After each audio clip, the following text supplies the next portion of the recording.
ING Direct Australia is...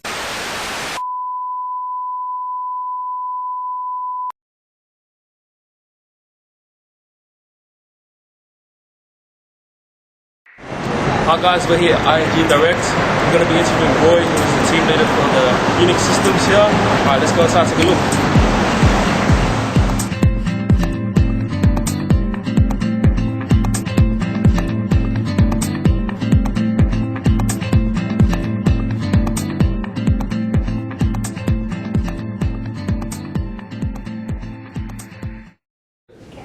So, once again, thank you for your time. And we'd just like to start off by, what is your position at ING Direct? I'm team leader for the Unix services team, looking after the Unix, Oracle, Linux systems, and we run the core banking systems on those. So what are your typical duties on a day-to-day basis? Day-to-day basis, the majority of it is team management. I have a team of 7 people, contractors in there. So mostly looking after the team's requirement, going to meetings, meeting with stakeholders. All the business units are basically our customers, so we try to keep a good relationship with them. So have regular meetings for projects, meetings for different works that are coming up. So typically it would be team management and basically going to meetings and attending meetings. So what are the qualifications required for your role?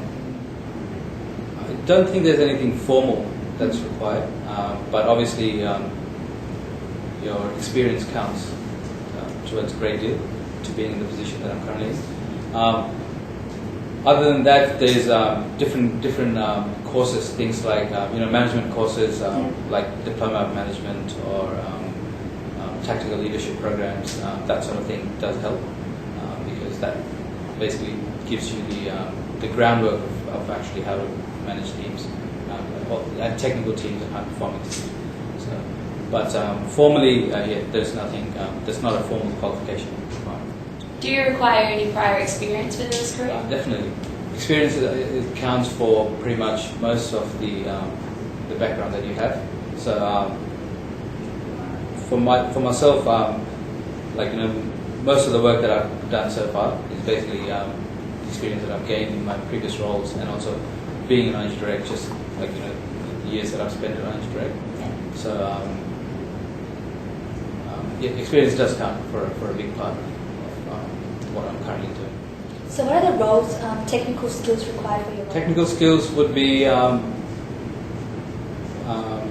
things like Unix system administration, database administration, but coming down to, again, if you look at it from the team management level, there's technical skills. I mean, there's soft skills, but there's skills like how to manage a high-performing team and how to coach and mentor people coming. So would the technical skills be more or the soft skills? At this stage, I think the soft skills are actually a lot more than the technical skills required, because the thing with being a manager is you actually at this stage. Probably my team members know a lot more than I do technically, so I let them do that job, and I just try and manage them, guide them so they can just perform better. What personal attributes are required for this role? Personal attributes would be to have a good communication skills. Again, every person or every business unit that I interact with is my customer. So for me, it's in my benefit to have a good customer relationship with them. And so, regular communication, good communication is highly critical. Other than that, just having empathy for your team members, understanding your team members, understanding people on the whole, actually helps a lot. So what is it that you enjoy most about your current role? I think to get the most enjoyment out of seeing things come to fruition, things that I'm working on. So projects that we work on, seeing them being completed, seeing them being implemented, that's the biggest sort of satisfaction that I get. And also just seeing that my team members are happy as well. So because at the end of the day, they're the people who are actually doing most of the work. So making sure that they're happy, they're being treated fairly. That's the satisfaction. Do you face any challenges in your career? Yes, we do. Challenges, there's probably a couple of different levels of challenge. One is the internal team challenge to make sure that everyone's working cohesively. So again, everyone's an individual, so they have their different individual personality. And as with everywhere, there's clashes between people sometimes. Sometimes when you're under pressure, you actually tend to sort of react, and that's when people are probably say or do things which they probably don't mean, but that happens within the team as well.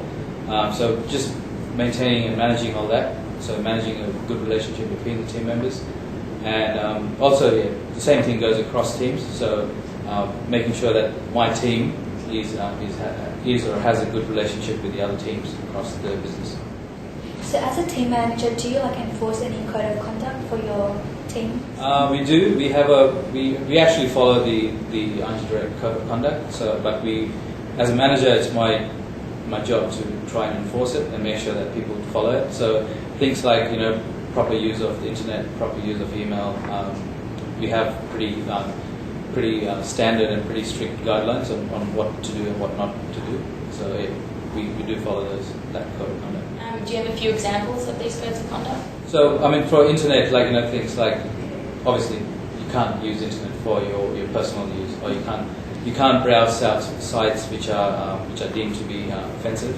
So and you can't browse sites like gambling sites. You can't browse. So things like that. So we need to make sure that people are adhering to that policy. Also things like excessive downloads. You can't do downloads for your personal gain. Obviously, if you're doing it for your business, then it's fine. But yeah, even there's a fine line. Because people are here for pretty much 8 hours a day. Obviously, you can't expect them to be doing company work for 8 hours a day. So you have to give them some downtime, and they're allowed to go and browse news sites and websites and stuff like that. But you have to draw a fine line where you need to make sure that they do that, but obviously at the end of the day you're working on company premises, you're using companies' equipment, companies' bandwidth. So if they don't follow, is there any actions taken against them? We do. So again, because there's policies, they are pretty much controlled by HR. Okay. So if there has been someone who's actually gone against the policy or whatever, then obviously we get notified, and then there's proper channels that you have to actually follow through the whole series of managing that sort of incident. So HR gets involved. If it's just a small thing, it's just a one-on-one. But other than that, it goes down. So HR gets involved, and then it's a more formal kind of procedure that we need to follow. So what would be the average income for someone in a similar role to yours? It's a pretty wide band. It depends on your experience and on the company that you're working for. But I would probably say anywhere between, the band would be between $120,000 to probably $160,000. So are there any future career prospects? There's definitely future prospects in terms of, you could go two ways. You could go either to stay technical and go towards the architecture side, so be a solution architect or enterprise architect, or you could go try and go towards the management side of things, where you tend to become a technical services delivery manager, or IT operations manager, or infrastructure manager. Those are the two. Well, thank you, Ro, for your time today. Thanks for the interview. Thank you.